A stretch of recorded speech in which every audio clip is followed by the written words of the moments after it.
Salut. Alors, j'ai fait une vidéo qui sera mon avis sur les 2 derniers épisodes de Boruto. Mais avant, j'ai une annonce qui concerne Sasori des Sables Rouges et Adèle Amos. Alors, j'ai fait vos vidéos, elles sont prêtes. Mais les droits d'auteur m'ont empêché de les publier. J'ai passé, disons, plusieurs jours à essayer de bidouiller celle de Sasori des Sables Rouges, mais ça n'a rien donné. Alors, je vais la laisser de côté pour l'instant et me concentrer sur la vidéo de Adèle Amos. Au fait, tu m'en avais demandé une autre en commentaire, mais le commentaire en question, je ne le vois que dans mes notifications. Alors je ne sais pas si tu l'as supprimé, mais je l'ai aussi faite. Mais elle est comme celle de Sasori des Sables Rouges, c'est un combat, et je n'arrive pas à le publier à cause de droits d'auteur. Alors celle que tu m'as demandé, d'Idan et de Kakuzu, je pourrais, je pense, la publier plus facilement, comme ce sont que des moments. Et si je peux pas mettre toute la vidéo, je la couperai en plusieurs parties. Voilà. Maintenant, nous pouvons entrer dans le vif du sujet. Pour ceux qui n'auraient pas suivi toute l'histoire, cette histoire ressemblait à un banal hors-série de Boruto. Genre un qui aurait une aventure plus ou moins intéressante et qui ne fait pas avancer l'histoire. Mais au final, on se rend compte que ça a fait avancer l'histoire, ce n'était pas qu'un simple hors-série. Alors ça a commencé avec les cellules de Hashirama, enfin une contrebande. Pas quelque chose de nouveau. Les cellules d'Hashirama ont déjà été utilisées dans tous les sens dans Naruto Shippuden, et on recommence dans Boruto. Autrement dit, c'était un peu mal parti. Bon, d'ailleurs Hashirama, qu'est-ce qui se serait passé si on avait incinéré son corps au lieu de l'enterrer? Ouais, pays du feu, incinéré. Oublions.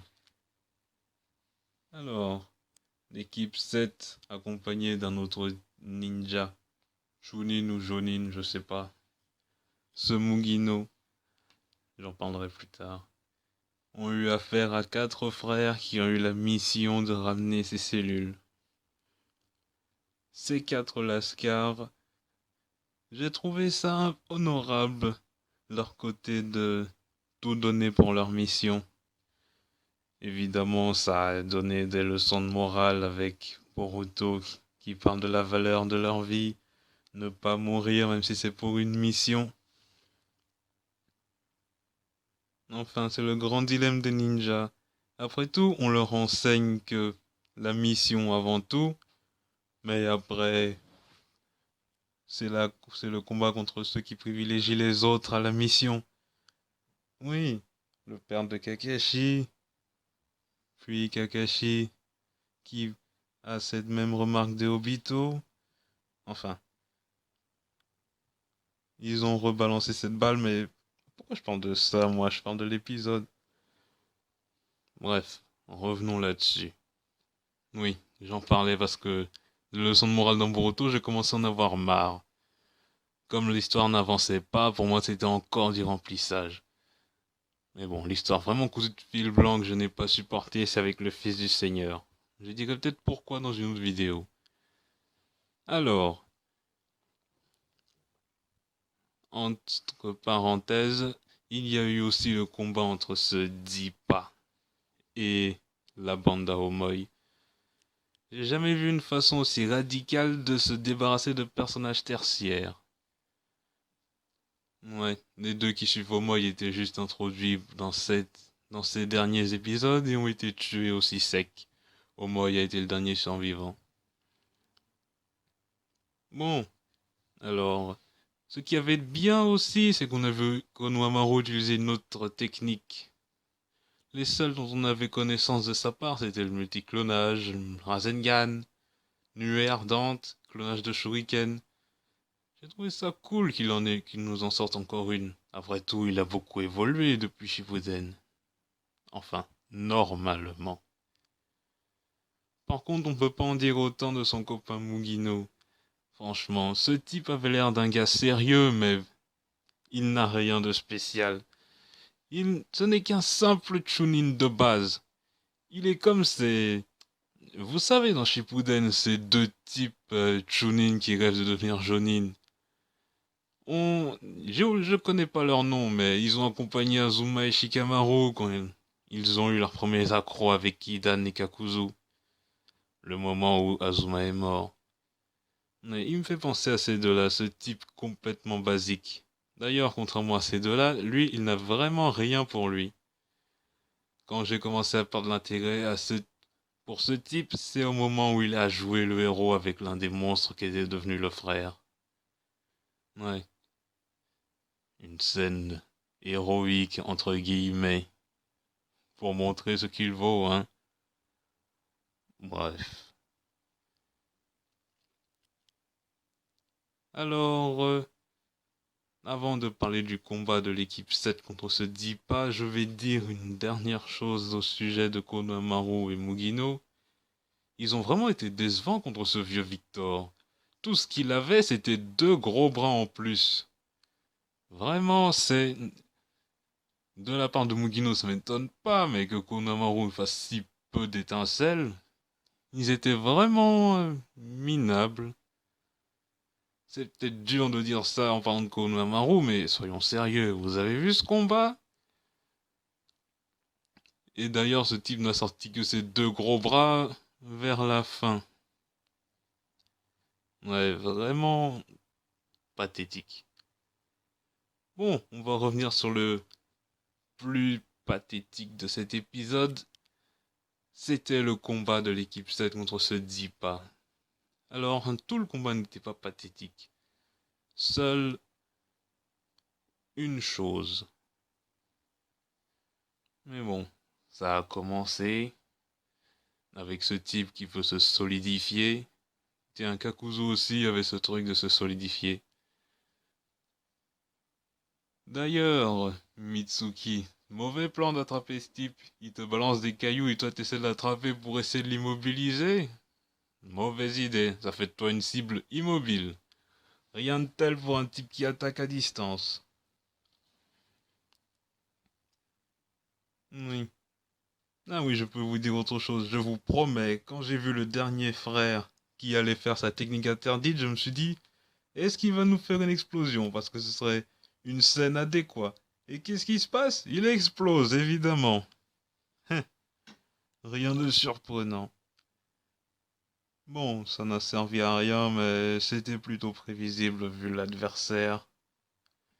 Et puis, si Zamasu n'est pas mort du canon Garrick père-fils, pourquoi ce type serait mort d'une explosion?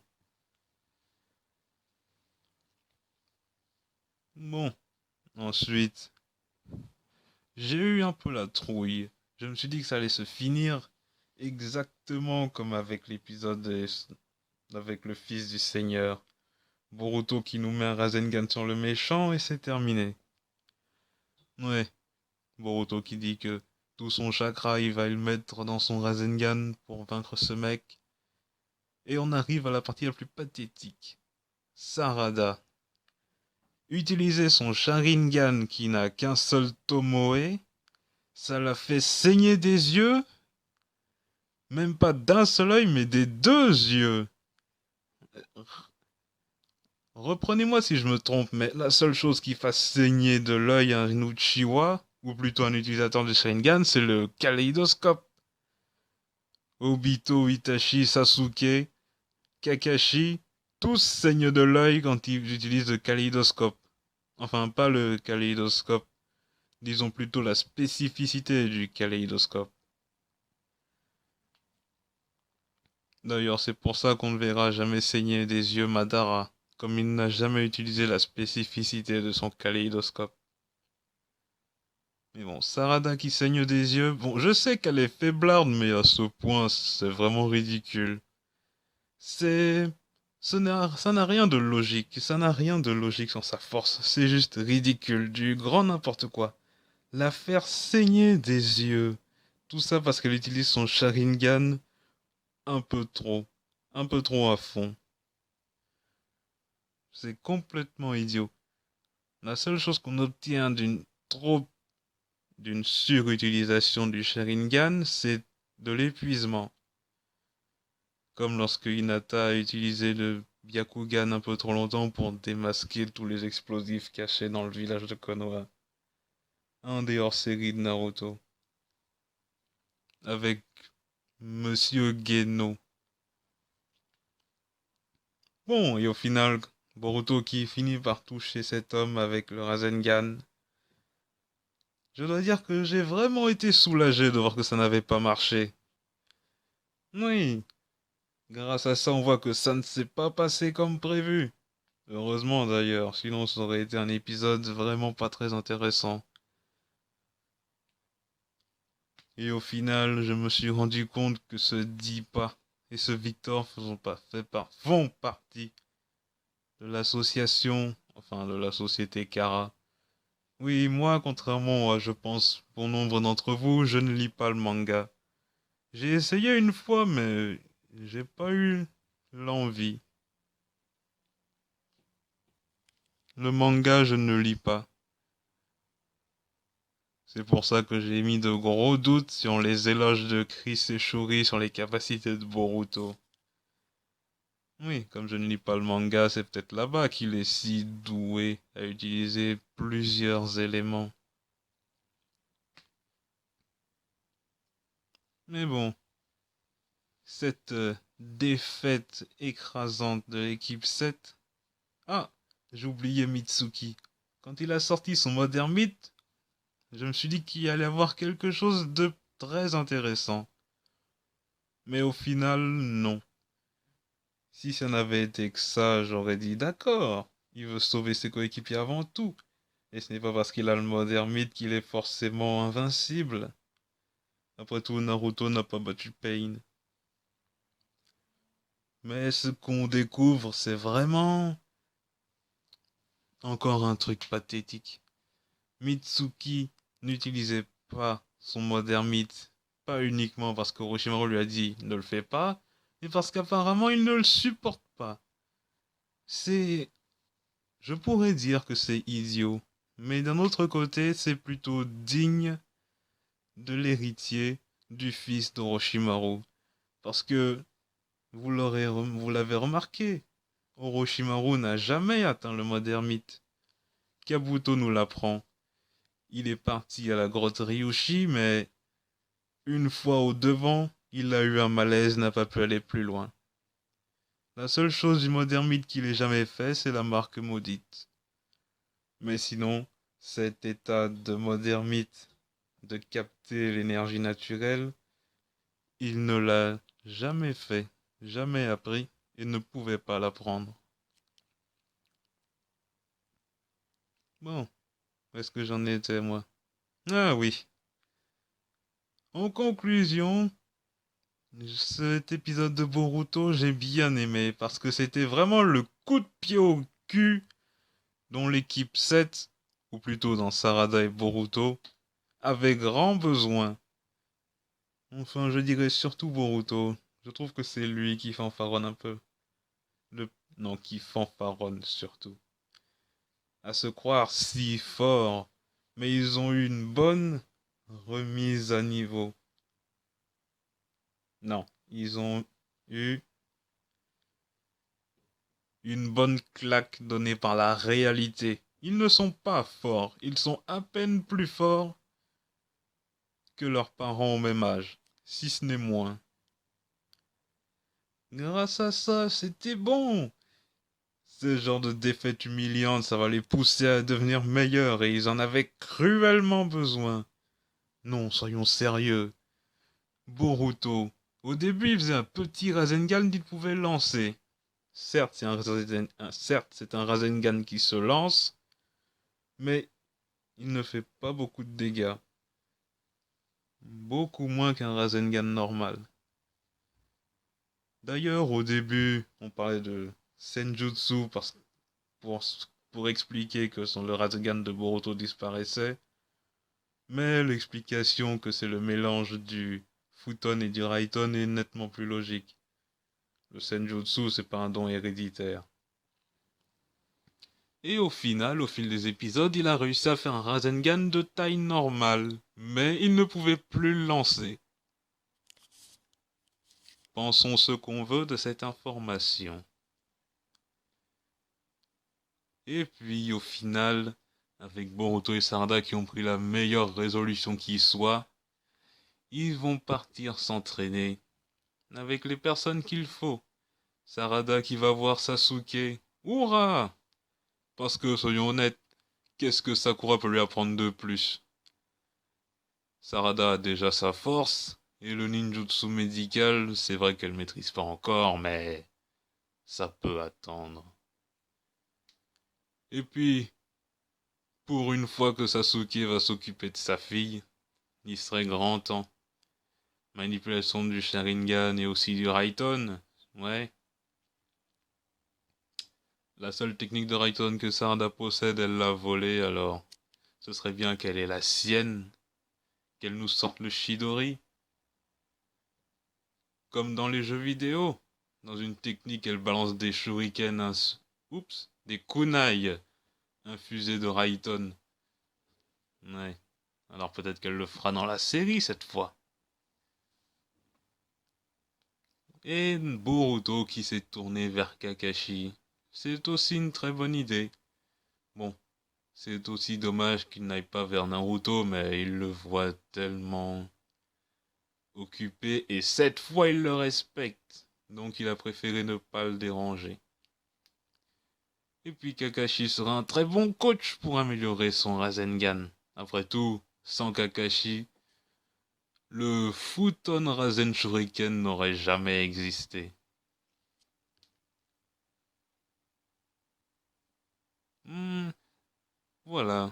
Alors, cette vidéo arrive à son terme. J'espère que ma petite discussion sur les 2 épisodes de Boruto vous auront plu. Surtout de voir à quel point j'ai adoré regarder une bonne leçon d'humilité qui fut enseignée à la dure à l'équipe 7. Même si Mitsuki... Enfin, pour ce qui est du niveau de force, je ferai une vidéo plus tard sur la nouvelle génération. Il est temps de savoir où elle en est. Bien sûr, je ne prendrai pas en compte les mangas, mais je suis sûr que je ne me tromperai pas. Parce que les mangas, ça ne favorise pas les personnages secondaires. Après tout, Chris et Shuri l'ont dit une fois.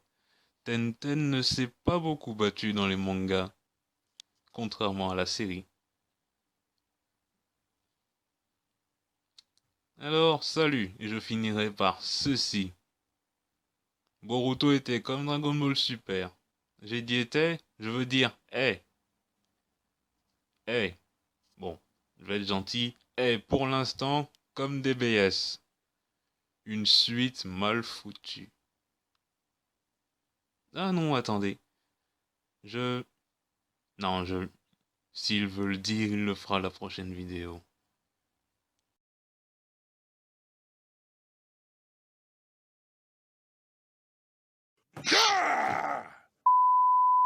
Yo!